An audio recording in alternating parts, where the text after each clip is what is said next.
Μόλις φτάσαμε τζαμί, ήταν σαν πως μπήκαμε σε άλλον κόσμο. Ήταν γεμάτο δέντρα, πουλιά και πράσινο. Ξεκινήσαμε περπατώντας στα μονοπάτια. Ήταν ήσυχα, μόνο τα πουλιά ακούαμε. Σταματούσαμε συχνά για να παρατηρήσουμε γύρω μας τα έντομα, ρουλούθια, τις φωλιές των πουλιών. Όταν φτάσαμε στις λιμνούες, άρκεψε το ωραίο.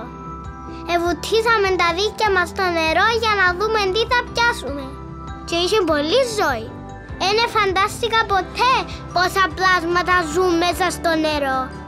Και έμαθα ότι οι λιβελούλες όταν μωρά μοιάζουν με μίνι δράκους. Σε κάποια φάση ένα βατραχούι εβούτησε μέσα στη λίμνη και εξαφανίστηκε κάτω από το νερό.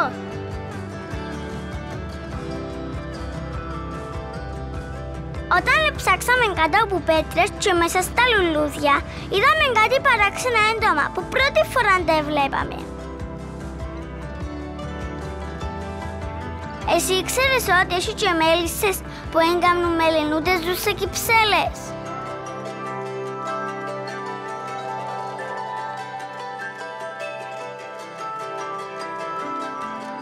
Η πιο ωραία στιγμή ήταν η δαχτυλίωση.